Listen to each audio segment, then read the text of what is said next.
Good morning.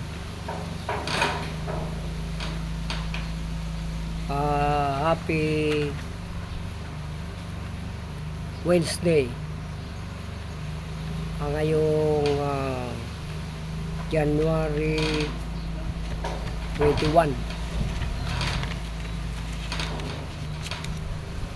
Ito po ang Rabbinic Ministry Philippines.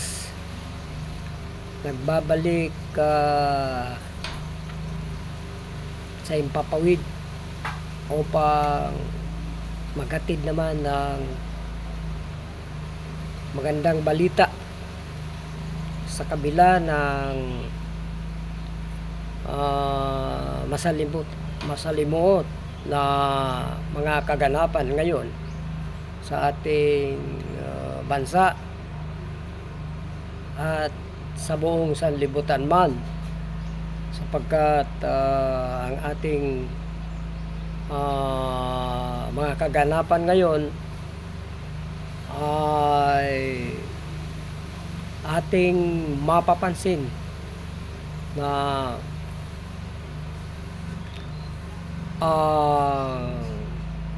mga nangyayari sa ating kalagitnaan ay isa ng kaganapan sa mga propesiya na pinahayag na maging ng ating Panginoong Jesucristo sa kanyang unang pagdating.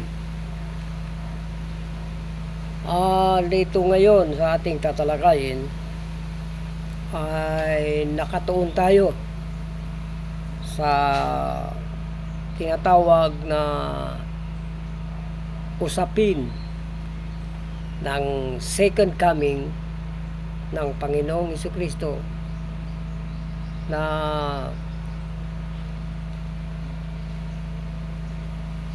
halos nagbabadya ng tinatawag ng pagbabago ng lahat ng bagay, sapagkat atin pong bibigyang pansin ng kapahayagan ang pangako ng Panginoong Jesucristo na binitawan nung siya'y bumalik na sa kalagayan bilang Diyos na makapangyarihan. Nangako siya na sa kanyang muling pagparito, ibig sabihin muling pagbabalik, ay galing mismo sa kanyang sariling bibig na babaguhin niya na ang lahat ng bagay. Ang ibig sabihin na baguhin ang lahat ng bagay, walang matitira sa mga nakagisna natin. Lahat ng bagay siguro naman maintindihan natin na ang ibig sabihin ng lahat ng bagay, wala ng bisa anumang nauna na.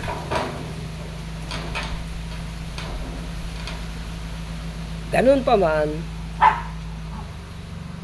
hindi naman inaalis na hindi natin mapagkukuhanan ng tinatawag nating mga references na siyang magagabay sa atin kung ano yung kanilang mga sinabi noon. Subalit kabuuan, ang buod ng mga ibig sabihin na ipatutupad ay isa ng bagong struktura. Hindi lamang sa mga pakinabang ng pisikal na bagay, kundi maging doon sa mataas na antas ng pangunawa ng tao na pangkalangitan. Ibig sabihin, ang patungkol doon sa buhay na tinatawag na isang bagong antas. Buhay ka, subalit nais ng Diyos na dalhin ka sa mas mataas na estruktura na nakapaloob sa sinasabi niyang pagbangon ng tinatawag na patay sa espiritu. Tinatawag sa Ingles na resurrection, kung saan ipinalilinaw ng Panginoon ang mga maling eskatolohiya o maling interpretasyon, lalo na sa larangan ng mga relihiyon, denominasyon, mga maling haka o tinatawag na philosophical theology na tinaguyod ng nakaraan nating mga turo patungkol sa kalagayan ng tao sa pagitan ng Diyos. Kapagkat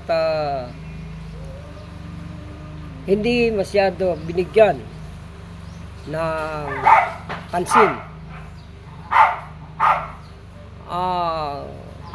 mas malalim na pangunawa sa tinatawag na resurrection doctrine. Although pinagkaloob sa atin sa kapahintulutan ng biyaya at habag ng Panginoon, ay naituro na ang tinatawag na literary interpretation sa pagbabasa natin sa mga banal na kasulatan at anumang antas ng mga versions na itinaguyod sa panahon ng paglitaw ng biblical based Christianity. Isang pangunang panimula na madagdagan ang ating pangunawa mula doon sa taga-pakinig lang tayo, lalo na sa panahon na ang Katolisismo pa lamang ang relihiyon na kinikilalang tagapagtaguyod ng Kristyanismo. Hindi natin may iwasang banggitin sapagkat mula sa Katolisismo na mga katuruan ay napagbuksan ang ating pangunawa mula sa kawalang direksyon nung tayo ay hindi pa inabutan ng pagsakop ng Kristyanismo galing sa Espanya, galing sa Roma. So, na isang nakakabuting pangyayari na mula sa mga iba't ibang pagsamba sa ating mga native na lalo na sa Pilipinas ay nagi tayong umusbong ang pangunawa natin patungkol sa Kristyanismo. Ganun pa man, hindi natin pwedeng baliwalain na ang antas ng pag-unlad ng pangunawa, lalo na sa patungkol sa Diyos, ay naituturing na maihambing natin sa sekular na pag-aaral sa edukasyon. Ito ay nag-uumpisa sa sekular natin na pag-aaral sa isang mababang pagtanggap ng pangunawa, matuto ng abakada, hanggang ang elementarya ay matapos. Pero hindi nangangahulugan, pagkatapos ka na ng elementarya, yan ay maliwanag naman. Given na yan na pagpapatuloy ka ng pag-aaral. Hanggang sa secondary, at pagkatapos ng secondary, may tertiary at kolehiyo. Pagkatapos ng kolehiyo, may mastery, may doctorate degree, at may PhD. May Doctor of Philosophy.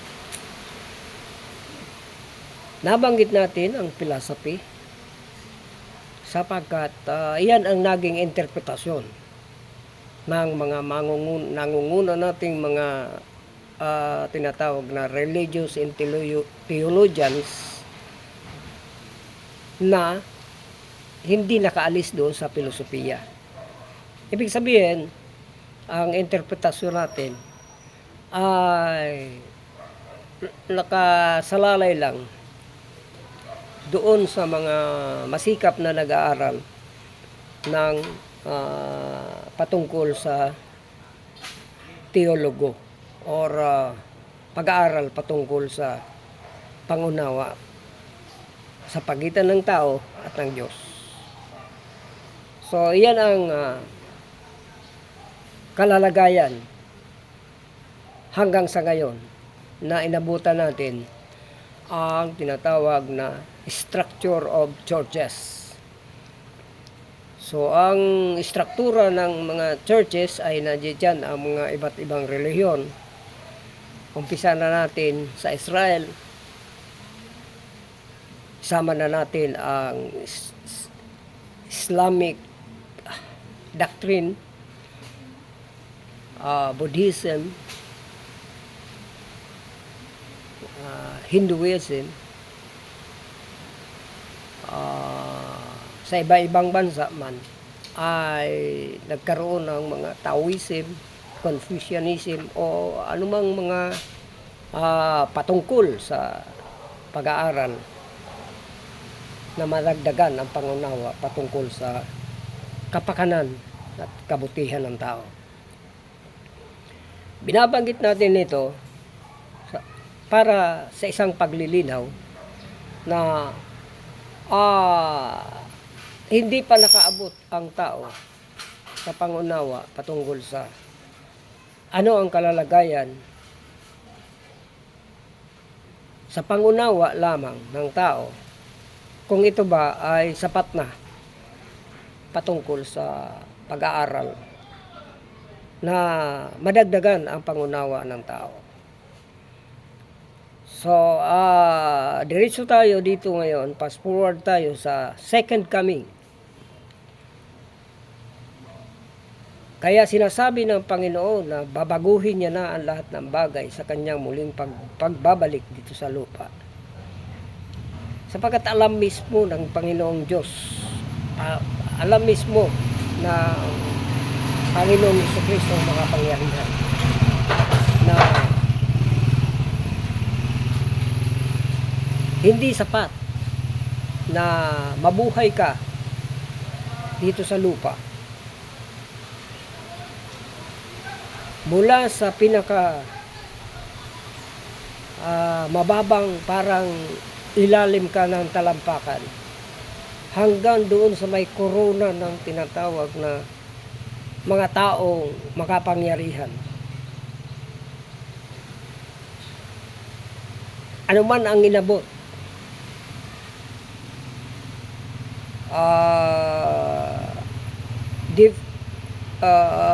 definitely mababanggit natin ang mga matataas na mga kaalaman.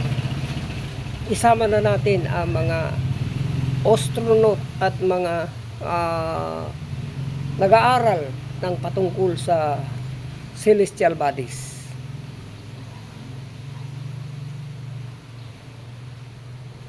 Sa ganung klaseng kalalagayan, mapapansin mo na kung ikaw ay nandito lang sa panglupa na kaalaman, physical sa ibig sabihin, hanggang material na bagay ka lang,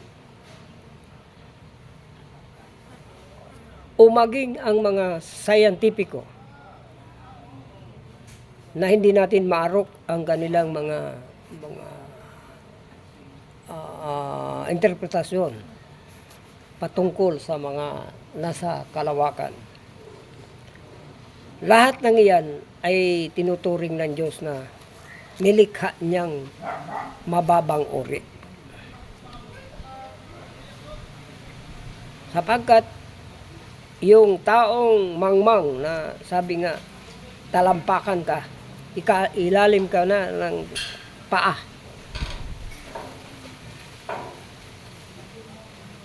At saka yung nakakarating sa kalawakan, parihas lang ang tingin ng Diyos sa tao. Isa lang ang tingin ng Diyos dyan sa tao. Ibig sabihin, hanggat hindi ka binigyan ng Panginoon ng pagkakataong mapaiba ang iyong laman ng kalooban at kaisipan, pari-parehas lang yan mamamatay. Pari-parehas lang ang grado o ranggo o anumang posisyon na pag namatay ka, tapos ka na. Maghihintay ka na lang nung tinatawag na judgment seat of Christ, of God. At ikaw mismo hindi mo alam kung saan ka papunta. Kung anong hatol mismo ang bibigay ng hukom sa iyo para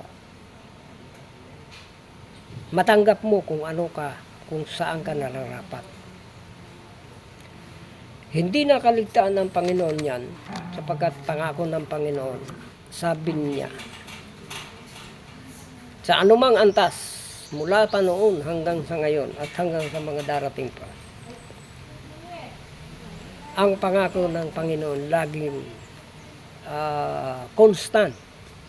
Ang sabi niya, habang nabubuhay ang tao, bibigyan niya ng pangunawa na sinasabi niya, I will never leave you, I will never forsake you. So dahil dyan, sa kanyang muling pagbabalik na ito,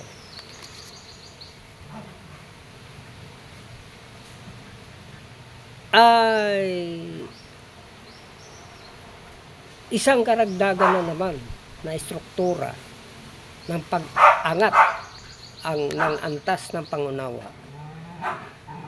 na hindi pa noon isinama mga lektura o doktrina patungkol sa tinatawag na pagbuhay sa patay, ang resurrection, ang doktrina ng kung papaano malinaw na maunawaan ng tao ang tinatawag na pagbangon mula sa pagiging patay sa espiritu. Hindi yung patay sa sementeryo. Pagkat ang sabi ng Panginoon maliwanag, hindi na ako, ang sabi niya, hindi ako nalulugod sa patay. Meaning, doon tayo sa patay sa sementeryo. Sapagkat hindi na yon makikinig at wala na. Sarado na yun. Kung ano siya nung ikinamatay niya, iyon na yung dala-dala niya. sapagkat may binabanggit ang banal na kasulatan patungkol sa tinatawag na kaluluwa.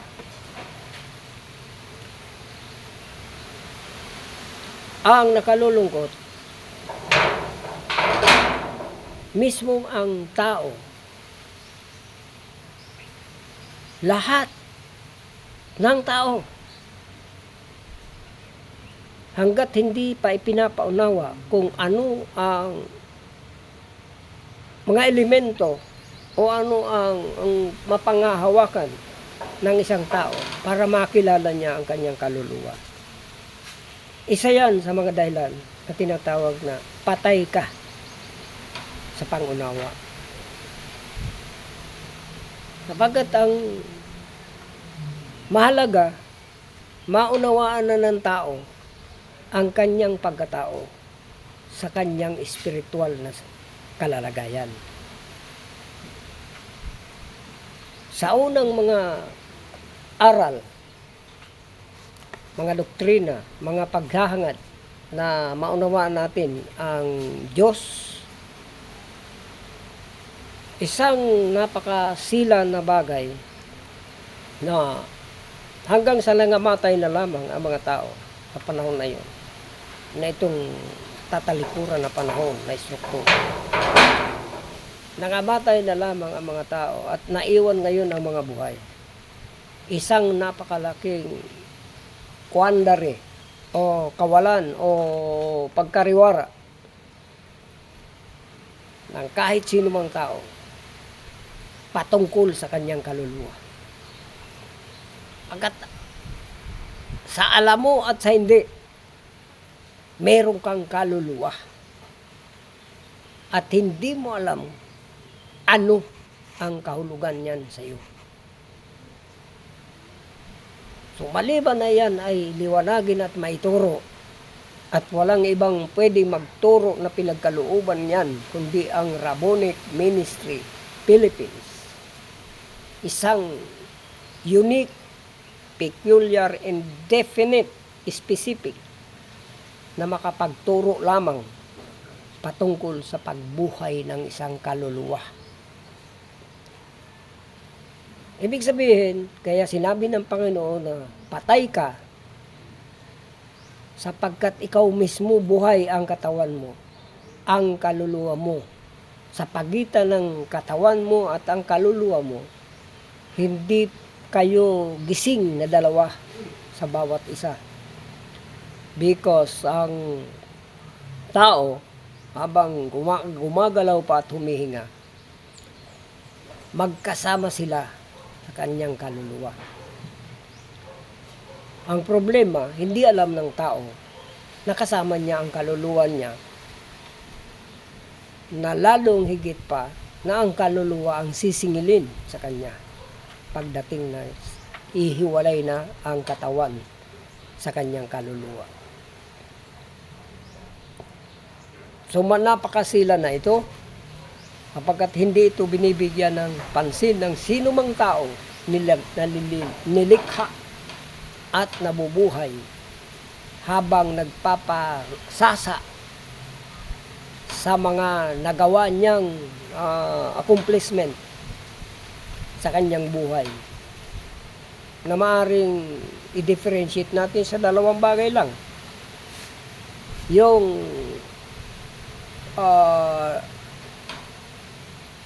nagsikap na makapagpaunlad sa kanyang buhay at namuhay siya na masagana, na may pinag-aralan at nakatapos ng isang uri excuse me, na pagkukuhanan niya ng ginagawa niyang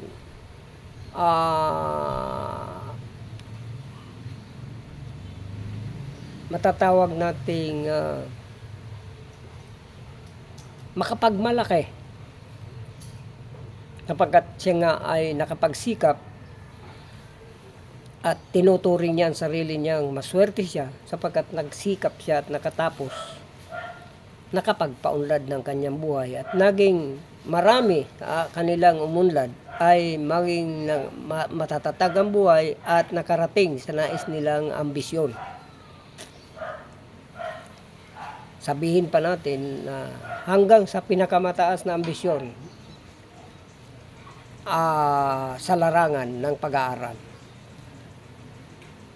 Habang ang isang hindi kasing palad na mabuhay man siya, na nanatili siyang tinatawag natin sa ating bansa na mga nasa laylayan, na nanatiling mahirap, hindi nakapagsikap, pinapos ng kaisipan. So, naiwan siya sa alikabok ng kahirapan. Ganun pa man, pareha sila binuhay ng Ama. Pareha sila binubuhay ng Panginoon. Masaklap dahil sa ang patungkol nga sa kaluluwa at sa buhay na pisikal ay patuloy na naging maigting ang labanan ng isang individual na ikinukumpara niya na lang ang sarili niya na siya ay mapalad sapagkat nakapamuhay siya ng maunlad at masagana. Hindi tulad ng mahirap na hanggang sa mamatay na lamang siya, pag nagkataon, mamatay siya sa tindi ng kahirapan. Subalit sa paningin ng Panginoong Jesucristo o Panginoon ng ating Amang Jesucristo ngayon, nasa katauhan siya ng Diyos na makapangyarihan, na siyang lumikha ng lahat na bagay, ay maituturing na namang isang panibagong tagumpay na naman ito ng Panginoon na maideklara na ang tinatawag na panahon naman ng resurreksyon, ang pag-uumpisahan na hindi alam ng tao na ang pagpasok ng taong 2026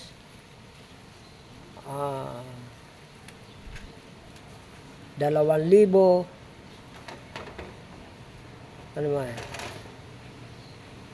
at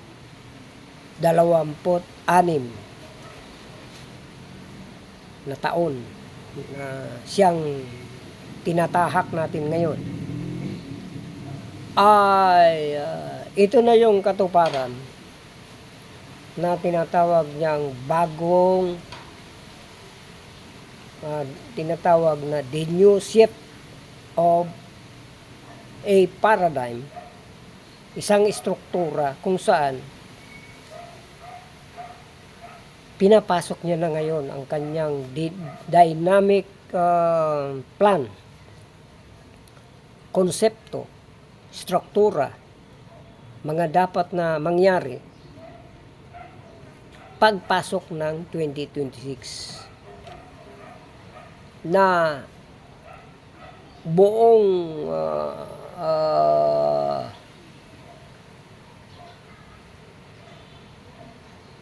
buong lakas at buong kapangyarihan na itinatalaga niya na ang panahon ng kanyang muling pag-iral dito sa lupa.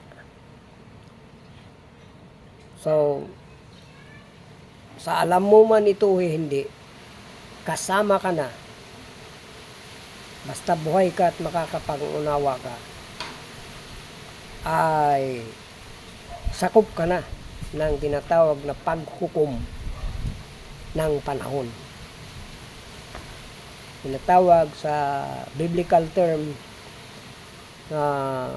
judgment time ng bagong sistema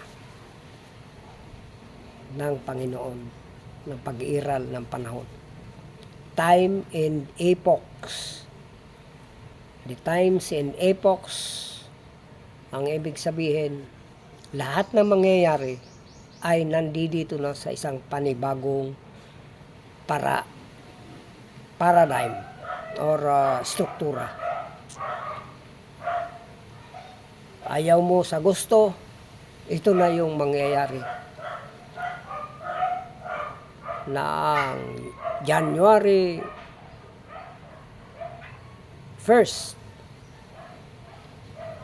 ay umpisa na, panimula na ng tinatawag na the new paradigm shift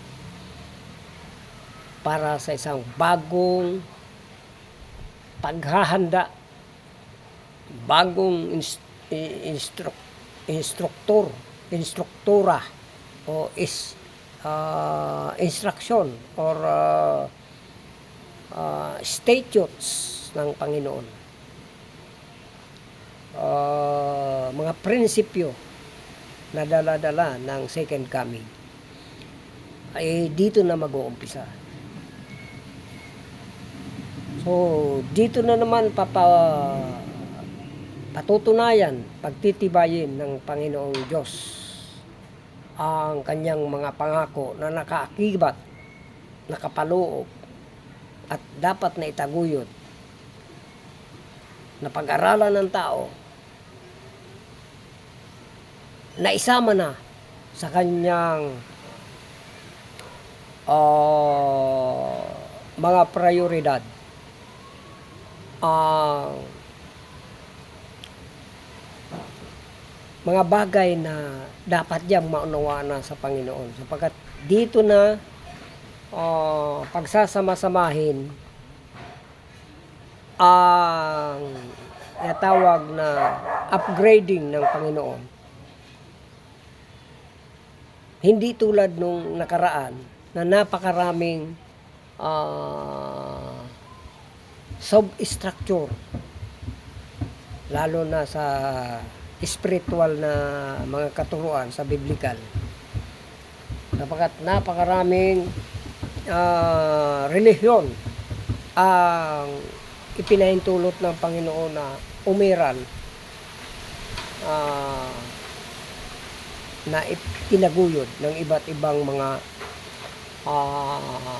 liderato sa mga relihiyon na ito. Dapat ninyong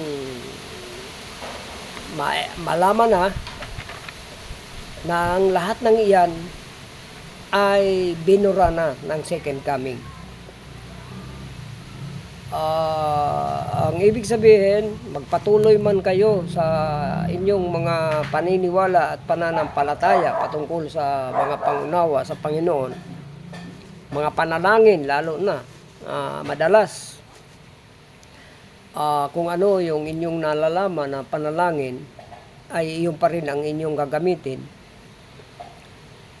Pungkag na po yun, mga ganong klaseng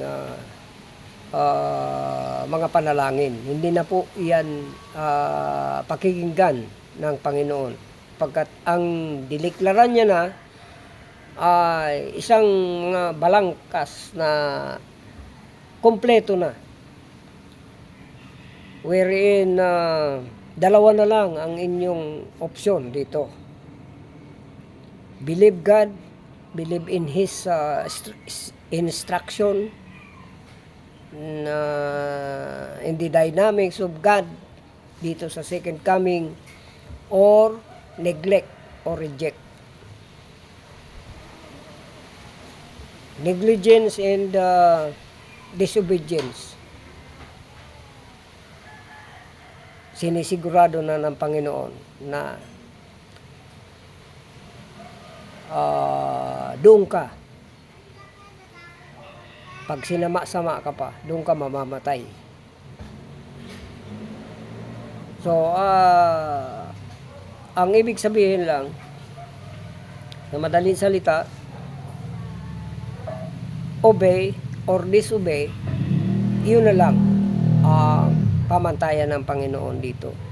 Wala na yung debunk na yung relihiyon, yung mga theologing mali-mali, malinghaka, maling theology, maling eschatology, at patuloy na matigas ang ulo sa pagbabagong ito ng Panginoon ng aral, ay binibigyan tayo ng Panginoong Diyos, ng Panginoong Jesucristo, na isang pagpipilian lang para hindi na tayo mahirapan sumunod o hindi sumunod. Wala na yung relihiyon. Wala na yung kung saan kang affiliated ka sa kung saan mang bagay na relihiyon na kinaaniban mo. So, nandito ang Rabbinic Ministry, patuloy na pagsusumakit na maabot kayo sa inyong mga pangunawa. Tinutugunan ng Rabbinic Ministry ang isang mandato na ang Diyos mismo, ang Panginoong Jesucristo mismo ang naglagay upang siyang maging sandigan ng aral, isang bagong aral na unique and peculiar, esoteric, patungkol sa doktrina ng pagbangon sa patay na tinatawag na resurrection doctrine. Meron na akong mga naunang mga episodes, lalo higit sa pagkilala sa kaluluwa, ay harinawa maging concern kayo sa inyong sariling kaluluwa at malaman ninyo ano ang mga elemento na tinatawag na kaluluwa. So, nasa inyo na lamang ang pagkakataon para halukayin ninyo o hanapin ninyo, i-search ninyo sa Rabbinic Ministry Philippines para makapamili kayo kung anong episode ang gusto nyong malaman. At least magkaroon kayo ng pahapyaw ng mga tulong na pangunawa kung ano ang kinakailangan mong malaman. Hanapin lang ang Rabbinic Ministry Philippines sa YouTube, sa Facebook, maging sa Google. I-Google nyo Rabbinic Ministry Philippines. Malalaman ninyo kung ano ang mga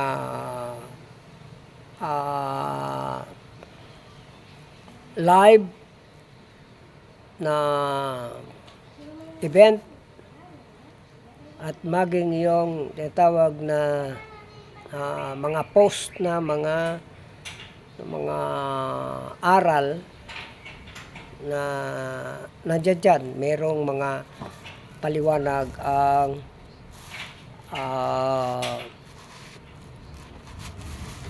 Rabbinic Ministry Philippines sa Google. Para hindi masyadong boring sa inyo, hindi ko na hinahabaan masyado para hindi kayo masyadong maabala. Sa mga susunod na mga karugtong, pagkakaloob sa atin, lagi-lagi na tayo ay makapag-live, makapag-post, either sa YouTube, sa Facebook, sa programang page na Rabbinic Ministry Philippines,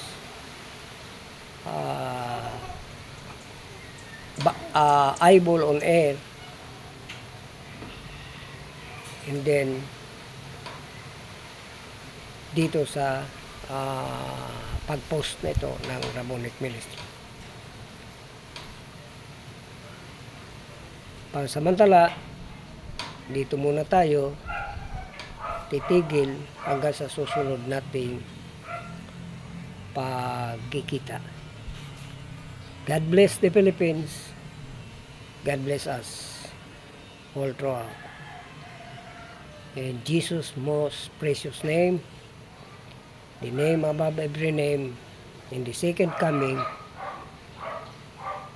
and through His kingdom here on earth, na idiniklara na ng Rabbinic Ministry noong December 25, the declaration of the enthronement of the Son of Man, Son of God, Pastor Apollo C. Kibuloy, in His kingdom, in power and glory, forever and ever. Amen.